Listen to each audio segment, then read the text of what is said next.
That may be the greatest catch I've ever seen in my life. Alright guys, I know y'all aren't going to like this video, but I have to make it. I know the majority of videos on YouTube that people enjoy watching are videos where people come out and they say Prospect X is the next Calvin Johnson, Prospect X is the next Barry Sanders. But most of the time, really, players can't ever live up to those kind of expectations, even if they are fantastic prospects, even if they look like they check every single box. And the player we're going to be talking about today, I just want to come out and say right away, I think that he is an elite level prospect. I do not mind at all where NFL draft scouts are evaluating him at, where they are projecting him to go in the NFL draft. What I have a problem with is I have a problem with his current dynasty value. So, of course, we are going to get into real life drafts at the end of the video where he's actually going, where I think he should be going, and where I have him ranked among this rookie class. Whether or not you play in a one quarterback league, super flex league, tight end premium league, I'm going to try to cover it all. But before we get into the video, before we start talking about that, I just want to give a shout out to this audience. I want to give a shout out to everybody in the flock, because I was going through and checking our advanced analytics for the first time this month, and a ridiculous amount of the viewers that have been consistent viewers of the channel have decided to go down there and subscribe. Not only subscribe, but hit that bell next to the subscribe button. That way they can come out and hang out with me, and we can talk in the chat with all the other members of the flock during these video premieres. I've had a ton of fun doing it. We are going to keep on doing that every single day this off season. So yeah, I just want to thank y'all, because you're by far and away the best audience on YouTube. I stand by that. And that's it. Let's get into this video and let's talk about Kyle Pitts, a name that we have all heard, a name that we are all excited about. And that's because Kyle Pitts checks every box as a tight end. I'll say that right out of the gate. Kyle Pitts is extremely young. And we know that if you look at historical hit rates, what you want to see, especially from pass catchers coming into the NFL, is you need to see them leave college after their junior seasons. You want to make sure that they have that full-proof junior season where they don't need to stay another year so they can continue to develop their game. Because generally, if the player has elite level upside, if they can be the next A.J. Brown, the next DK Metcalf, what we see is we see them go into the NFL at 20, 21 years old. That way, by the time they get there, they already have the talent to make an impact on the field, but they can then work with NFL talent evaluators and their trainers to continue to grow their game. So really, if you see two players coming into the NFL, let's just compare two guys from a recent draft class that went in the same round in Deebo Samuel and DK Metcalf. They both came into the NFL at, I want to say, kind of similar areas. We know that Deebo Samuel had a fantastic rookie season. DK Metcalf did as well. But then you took a step back. You went, holy crap, DK Metcalf played his rookie year at 21 years old, whereas Deebo Samuel was 23, 24, if memory serves correct. So then you kind of go through and go, okay, what is this player going to be able to progress to with their year 2 season, their year 3 season, their year 4 season? Are they going to be able to continue to get better, or have they kind of capped out with their current talent? And no, Kyle Pitts, 20 years old. That is straight up elite from a tight end prospect. And then we also know, I mean, the man is a straight up freak. He is 6'6", 246 pounds. And yes, I know we are going to have some people in the chat going, Mason, those aren't official numbers. Mason, those aren't combine. Those aren't pro day numbers. Those are just what the team is reporting. And I'll say, yeah, that's the case. Maybe Kyle Pitts comes in 6'5", 240 instead of 6'6", 246. But really, it doesn't matter. If you look at the man on tape, you go, okay, that is a monster. That is a freak. We know he has the size. That's never going to be a question, even if those aren't the official numbers. And the next thing that we have to talk about is, let's talk about his athletic profile. And no, we have not had the NFL Combine. No, Florida has not had their pro day. But if you look at Kyle Pitts and his 40-yard dash time coming out of high school, and you just go through and just look at what historically happens with these tight ends whenever they get to college, I think we can project Kyle Pitts to run in the high 4.6s, low 4.7s. And if he meets this mark, I mean, it's going to be completely fine. It's going to be better than fine. If we compare this to where some current tight ends are in the NFL, I mean, TJ Hawkinson came out in 2019. TJ Hawkinson ran a 4.70 during the NFL Combine. Travis Kelsey, we know, has been the top tight end in fantasy for pretty much the past 5 years now, and he ran a 4.66. Another player that recently came out, we're not going to talk about Noah Fant. I mean, Noah Fant is an elite level athlete. That's an outlier. But we can talk about Mark Andrews, who has found success in Baltimore, and he ran a 4.67.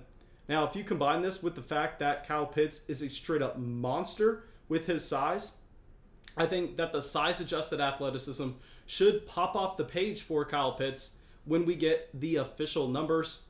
And now let's try to move over from his overall profile. Let's go to what he was able to do at Florida. Let's go to what everybody is excited about, and that is his production. So yeah, in 2018, his true freshman year, he pretty much did nothing. He played in like 3 games, averaged a reception a game, but that's no need for concern. I mean, Kyle Pitts was barely 18 years old whenever that season was going on. So of course, a tight end in the SEC is not going to be able to get on the field at 18.2 years old. But then we go to 2019, his sophomore year, and this is when he pops. I mean, this is when he gets on the radar for just national coverage, averaging over 4 receptions a game, 50 yards a game, and scoring 5 total touchdowns. And now I know y'all are telling me, Mason, I mean, these numbers aren't crazy by any means, and I'm going to say the exact opposite. If you look across all of college football, if you look at what sophomore year tight ends are able to do, it doesn't matter what conference you're looking at. Pretty much nobody is matching Kyle Pitts and what he was able to do in 2019. Then you throw in the fact that he played in the SEC. So then you kind of have an understanding of, holy crap, I mean, this sophomore year at 19 years old is absolutely ridiculous from Kyle Pitts. Can't wait to see what he does in the next year. In the next year, he takes his game just to an absurd level. He comes out in 2020, bumps up the receptions per game to about 5.5, which, yeah, I mean, you get excited about that, but you're not necessarily just jumping up and down. But then you see the receiving yards a game where he's averaging close to 100 and 12 total touchdowns in only 8 games played. Kyle Pitts in 2020 was one of the best offensive players in all of college football, not only at the tight end position, regardless of if you're talking about wide receivers, regardless of if you're talking about guys that are 5th-year seniors. Kyle Pitts was electric. Kyle Pitts was a weapon for this Florida team. And then, I mean, the fact that he was only 20 years old while he was able to put up these numbers is literally historic. I mean, if we go through and let's pull 3 great tight ends out of a hat and let's look at their best college seasons, and I will admit, we have to understand that in college football, the tight end position is by far and away the hardest position to evaluate. Scheme dictates so much, and you have elite level players once they get to the NFL, really not looking back at any college production just because their college did not call for a lot of tight end routes run, did not call for a lot of tight end targets, so they never really got the opportunity to show what they had. But regardless, with that context, let's go through and let's look at 3 big names in Travis Kelsey, TJ Hawkinson, and Rob Gronkowski. So with all of their junior seasons, with all of their best years in college, we saw Travis Kelsey average 55 receiving yards a game. So about half of what we saw Kyle Pitts be able to average. Then TJ Hawkinson was right there, under 60 yards a game, about half what Kyle Pitts was. And then Gronk, small bump up to 67. But clearly, none of these tight ends came in close to a Kyle Pitts. Then throw in the fact that he was playing in the SEC alongside this, and you were going, oh my gosh, I mean, is Kyle Pitts going to be the greatest tight end of all time? Now, I'll say that no. I mean, we cannot come out here and say that about a tight end, even if he is getting mocked right now to go in a ridiculous range of the draft. I mean, I've seen mocks where he's mocked to the Cincinnati Bengals at number 5 overall, the Philadelphia Eagles at number 6, the Atlanta Falcons at number 8, the New York Giants at number 11. I mean, pretty much everybody is saying that Kyle Pitts is going to be a top 10 selection in the NFL draft. But what I want to do here is I want to focus in on historical hit rates at the tight end position. We've already established the fact that Kyle Pitts is an elite level tight end prospect, and I am completely on board with that. I am completely on board with saying that Kyle Pitts may be the best tight end prospect that we have seen in a long time. But what I'm not on board with is the fact that in some of these rookie drafts that we have been hosting, Kyle Pitts has been going over players like Jamar Chase, Devontae Smith. I've seen him go over Travis Etienne in a mock draft.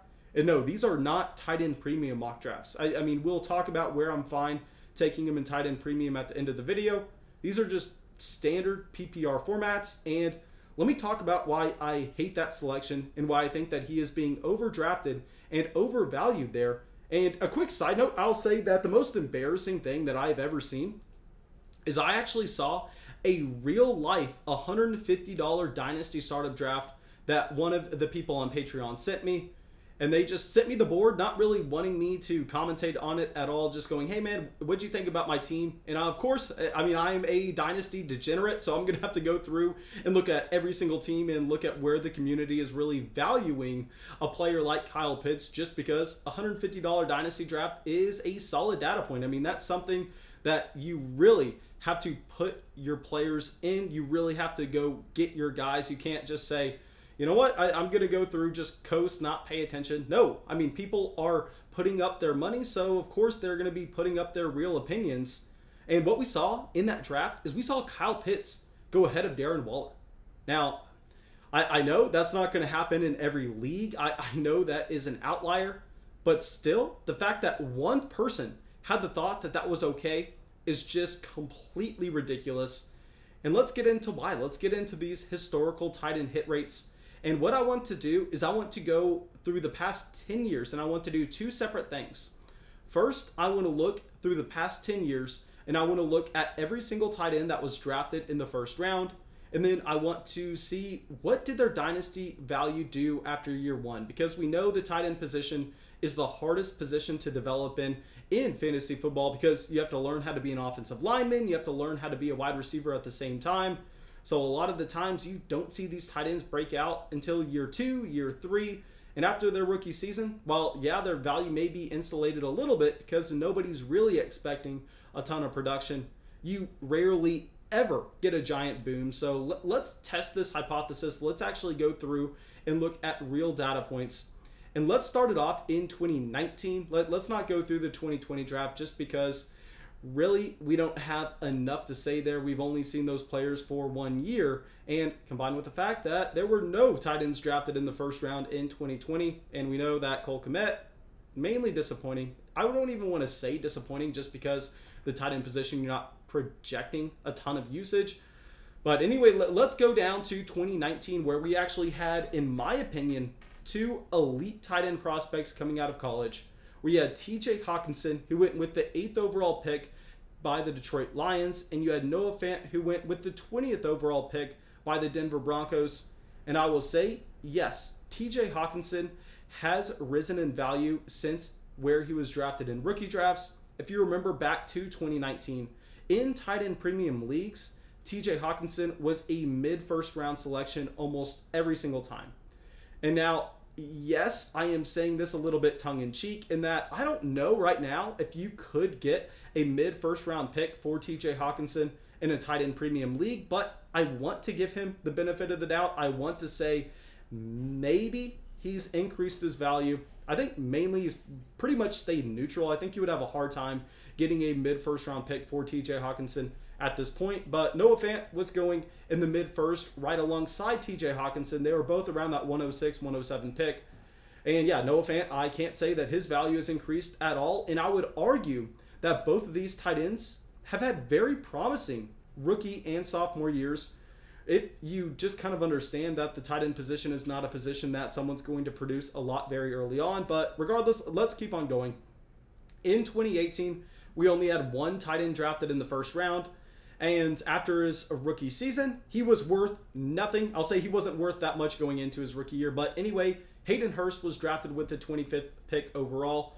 And after his rookie year, he went from being a second round pick down to a third, and I was scooping him up everywhere for that third round pick, but still, Hayden Hurst lost value there. Then let's go to 2017. This is the one interesting year where we had O.J. Howard, Evan Ingram, and David Njoku all getting selected in the first round. And if y'all remember, I mean, in 2017, everybody playing Dynasty, including myself, we were all drooling over these tight ends. I would argue that O.J. Howard actually fell in the NFL draft. If you looked at where he was being mocked in 2017 beforehand, a lot of people had him near that top 10 pick. A lot of people had him in the same range of a Kyle Pitts. Yes, he ends up falling to 19 to the Tampa Bay Buccaneers, but still, he was a great prospect. Then you have Evan Ingram, who went 23rd to the New York Giants. You have David Njoku, who went 29th to the Cleveland Browns. And specifically, David Njoku and O.J. Howard were mid-first round picks in 2017, even in Superflex formats. Evan Ingram was a little bit later, and Evan Ingram is the one tight end throughout this entire list that actually saw his value rise after his rookie year. And I'll say that Evan Ingram kind of pokes a hole in my entire argument here. It's one player, so obviously the argument mainly holds true, but Evan Ingram is the only instance that we can say a tight end drastically increased his value from his rookie year whenever he started off as a high round fantasy pick, whenever he got that first round NFL draft capital. Now let's go down. 2016, 2015, we saw no tight ends drafted in the first round. Do not need to talk about that. 2014, we had Eric Ebron. Obviously, we know the story with Eric Ebron. Yes, his value was insulated in Detroit for a little bit, where he didn't lose a ton just because nobody was expecting a lot from him. But we know that you had to spend a first-round pick on Ebron in the 2014 class, which was a historic class, in my opinion. Actually, I just want to say my favorite draft class of all time. So Eric Ebron, another tight end that lost value after year one. 2013, we had Tyler Eifert selected with the 21st overall pick to the Cincinnati Bengals. And yes, Tyler Eifert, I'll say, mainly stayed neutral after his rookie season. His junior year in the NFL is whenever he blew up in value, whenever he had that 13 touchdown year. 2012, 2011, we had no tight ends drafted in the first round. So let's summarize this. Let's summarize this all, where let's go, okay, there were 8 tight ends drafted in the first round in the past decade. And let's look at what their fantasy value did after year one, just because the tight end position is a position where, one, it's extremely hard to figure out who the top level prospects are that are actually going to hit at the NFL level, because the tight end position is so scheme dependent in college. But anyway, after their year one, there was only one tight end that gained value out of that 8, and that was Evan Ingram. I would argue that there were only 3 that kind of stayed neutral in their value after their rookie seasons, and this was Noah Fant, Tyler Eifert, and maybe, just maybe, you could argue TJ Hawkinson. Personally, I would want everybody to remember that TJ Hawkinson had that injury-plagued rookie year, and last offseason, he was definitely worth less than a first-round pick. So let's actually call TJ Hawkinson a loss in value. Let's go 1 gained value, 2 stayed neutral, and 5 lost their value after their rookie seasons. And that's understandable. The tight end position is a position where it's going to be hard to produce as a rookie. It's going to be hard to get on the field. All right, so now the next thing I want to cover is I want to cover the actual fantasy finishes for every elite tight end over the past 10 years. What we are going to look to do is we are going to look at how good was the NFL at predicting tight end success.